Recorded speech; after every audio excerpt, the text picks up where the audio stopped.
नमस्कार, मैं हूं आपके साथ ऋषभ देव और डीए न्यूज प्लस की खास पेशकश बस्तर की बात में आपका बहुत बहुत स्वागत है। बस्तर की संस्कृति हजारों साल पुरानी है। आज भी बस्तर के आदिवासी अपनी पुरानी रीति रिवाज और संस्कृति को आने वाली पीढ़ियों को सौंप रहे हैं। बस्तरी आदिवासियों की परंपरा सिर्फ छत्तीसगढ़ में ही नहीं बल्कि देश विदेश में भी जानी जाती है।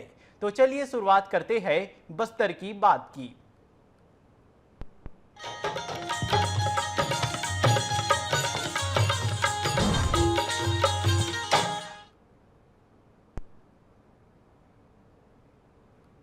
आज हम एक ऐसे विषय पर चर्चा करेंगे जो भारत की सांस्कृतिक धरोहर और शिल्पकला के अद्वितीय पहलुओं को उजागर करता है। भारत एक ऐसा देश है जिसकी सांस्कृतिक जड़ें सदियों पुरानी है, आज भी अपने प्राचीन शिल्प और परंपराओं के माध्यम से जीवित है।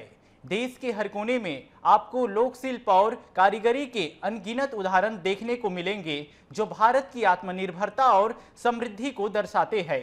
सभी प्रकार की कलाएं किसी न किसी रूप में इतिहास से जुड़कर अपनी गौरवशाली गाथा का बखान करती है।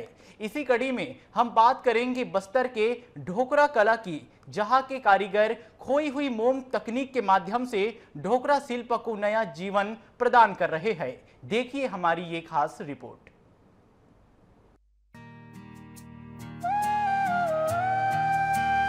आज हम एक ऐसे विषय पर चर्चा करेंगे जो भारत की सांस्कृतिक धरोहर और शिल्पकला के अद्वितीय पहलुओं को उजागर करता है। भारत एक ऐसा देश जिसकी सांस्कृतिक जड़ी सदियों पुरानी है, आज भी अपने प्राचीन शिल्प और परंपराओं के माध्यम से जीवित है। देश के हर कोने में आपको लोक शिल्प और कारीगरी के अनगिनत उदाहरण मिलेंगे जो भारत की आत्मनिर्भरता और समृद्धि को दर्शाते हैं। इसी कड़ी में हम बात करेंगे बस्तर की ढोकरा कला की, जहाँ के कारीगर खोई हुई मोम तकनीक के माध्यम से ढोकरा शिल्प को नया जीवन प्रदान कर रहे हैं। देखिए इस पर हमारी खास रिपोर्ट।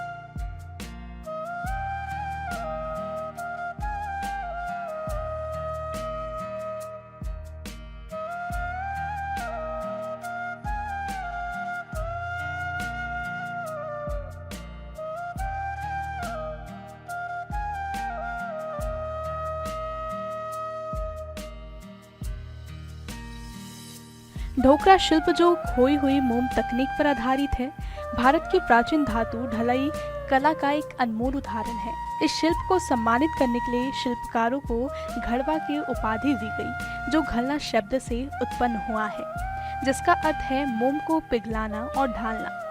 अन्य क्षेत्रीय नाम जैसे घसिया और विश्वकर्मा भी शिल्पकारों के विभिन्न स्वरूपों को दर्शाते हैं। ढोकरा शिल्प मुख्यतः पश्चिम बंगाल, उड़ीसा और मध्य प्रदेश में प्रचलित है, जहां इसे भराई काम भी कहा जाता है। यह तकनीक पीतल की वस्तुओं को बनाने के लिए इस्तेमाल होती है और इसमें वस्त्रों से लेकर धार्मिक मूर्तियों तक की अनेक वस्तुएं शामिल होती है। प्राचीन काल से धातु ढलाई तकनीक का प्रयोग धार्मिक अनुष्ठानों और पारंपरिक वस्तुओं के निर्माण में किया जाता है। हड़प्पा काल की प्रसिद्ध नृत्य करने वाली लड़की मूर्ति इस तकनीक का एक प्राचीन उदाहरण है। खोई हुई मोम विधि का प्रयोग नटराज की मूर्ति और तमिलनाडु में मिली 3000 साल पुरानी मूर्तियों में भी किया गया है। बस्तर की बेल मेटल कास्ट कला और ढोकरा आर्ट पूरे देश में प्रसिद्ध है। खासकर के ढोकरा आर्ट की मूर्तियों की काफी डिमांड है। देश के बड़े महानगरों में बकायदा ढोकरा आर्ट के शोरूम भी हैं। शोरूम आदिवासियों के बनाए ढोकरा आर्ट की मूर्तियों की काफी डिमांड है। ढोकरा आर्ट को बनाने में करीब 15 प्रक्रियाओं से गुजरना पड़ता है। अधिकतर ढोकरा शिल्प कला में आदिवासी संस्कृति की छाप होती है। देवी देवताओं और पशु आकृतियों में हाथी, घोड़े, हिरण, नंदी, गाय और मनुष्य की आकृति होती है। इसके अलावा शेर, मछली, कछुआ, मोर भी बनाए जाते हैं।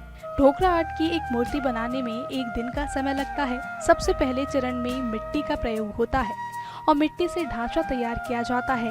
काली मिट्टी को भूसे के साथ मिलाकर बेस बनता है और मिट्टी के सूखने पर लाल मिट्टी की लेप लगाई जाती है। लाल मिट्टी से लिपाई करने के बाद मोम का लेप लगाते हैं। मोम के सूखने पर अगले प्रोसेस में मोम के पतले धागे से बारीक डिजाइन बनाई जाती है और सूखने पर अगले चरण में मूर्ति को मिट्टी से ढक दिया जाता है। इसके बाद सुखाने के लिए धूप का सहारा लेना पड़ता है। धूप में सुखाने के बाद फिर मिट्टी से ढकते हैं। अगले चरण में ऊपर से 2-3 मिट्टी से कवर करने के बाद पीतल, टीन, तांबे जैसे धातुओं को पहले 1000 डिग्री सेल्सियस पर गर्म कर पिघलाया जाता है। धातु को पिघलाने में 4 से 5 घंटे का समय लगता है। पूरी तरह पिघलने के साथ ही ढांचा को अलग भट्टी में गर्म करते हैं। इस तरह गर्म होने पर मिट्टी के अंदर का मोम पिघलने लगता है। खाली स्थान पर पिघलाई धातु को ढांचे में धीरे धीरे डाला जाता है और मोम की जगह को पीतल से ढक दिया जाता है। फिर 4 से 6 घंटे तक ठंडे होने के लिए रखा जाता है। ठंडा होने के बाद छेनी हथौड़ी से मिट्टी निकालने के लिए ब्रश से साफ किया जाता है और इसके बाद मूर्तियों पर पॉलिश किया जाता है। इन सब प्रक्रिया से गुजरने के बाद ही ढोकरा आर्ट की मूर्तियाँ पूरी तरह से तैयार होती है और इसके फिनिशिंग की वजह से बस्तर की ढोकरा आर्ट की काफी डिमांड होती है। इस शिल्प की सबसे बड़ी चुनौतियों में से एक कच्चे माल की बढ़ती कीमत है। कच्चे माल की कीमत बहुत ज्यादा होने के कारण कारीगर सस्ते विकल्प मिलाकर इसका मुकाबला करने की कोशिश करते हैं और इससे तैयार उत्पाद की गुणवत्ता पर प्रतिकूल प्रभाव भी पड़ता है। इसके अलावा घास, धूल के कण आदि जैसी कई प्राकृतिक अशुद्धियां मोम के साथ मिल जाती है, जिससे धातु की ढलाई समाप्त होने के बाद पिनहोल, निशान और असमान सतहें बन जाती है। बेल मेटल कास्टिंग तकनीक का इस्तेमाल घरेलू सामान से लेकर सहायक वस्तुओं तक कई तरह की वस्तुओं को बनाने में किया जाता है। इसका इस्तेमाल हाथियों, घोड़ों, मवेशियों और मोरों की आकृति, बर्तन और गहने बनाने में किया जाता है। ढोकरा का इस्तेमाल करके बनाई जाने वाली लोकप्रिय वस्तुएं हैं फोरला, कलाई का आभूषण, बिस्तो गोंड जनजाति की महिलाओं द्वारा पहना जाने वाला कलाई का आभूषण, ककाना चूड़ियाँ, मुड्डा पुरुषों के लिए शादी में पहने जाने वाला, हसली, हार, मुड्डा, पैर की उंगली, अंगूठी और मोर चिमनी, मोर के आकार का दीपक। ढोकरा सिर्फ एक आकर्षक कला ही नहीं है, यह हजारों कारीगरों, खासतौर पर आदिवासी समुदायों के लिए आजीविका स्रोत है। इस जटिल प्रक्रिया में कुशल कारीगरी शामिल है जो पीढ़ियों से चली आ रही है। ढोकरा का समर्थन करके हम इन समुदायों को सशक्त बनाते हैं और इस सदियों पुरानी परंपरा के संरक्षण को सुनिश्चित करते हैं। हाल के वर्षों में ढोकरा ने व्यापक मान्यता प्राप्त की है, दुनिया भर में घरों और कला संग्रहों में अपनी जगह बना ली है। इस बढ़ती हुई सराहना ने ढोकरा कारीगरों के जीवन पर सकारात्मक प्रभाव भी डाला है, जिससे उन्हें आय का एक स्थायी स्रोत और अपने असाधारण कौशल को प्रदर्शित करने के लिए एक मंच मिला है। समय के साथ कारीगरों ने कला के रूपों में समकालीन विकास के लिए खुद को ढाल लिया है। वे अब सभी तरह के नए डिजाइन बनाते हैं जो आधुनिक सभ्यताओं के स्वाद से मेल खाते हैं। चाबी के छल्ले से लेकर शैलीगत सजावट, गहने, भंडारण आदि। आज भी ढोकरा शिल्प का महत्व बना हुआ है। छत्तीसगढ़ में विशेषकर आदिवासी कारीगर इसे संरक्षित और संवर्धित करते हैं। छत्तीसगढ़ हस्तशिल्प विकास निगम के द्वारा ढोकरा शिल्प को प्रोत्साहित किया जाता है, जिससे पारंपरिक कलाकृतियाँ और आधुनिक व्यावसायिक वस्तुएं तैयार की जाती है।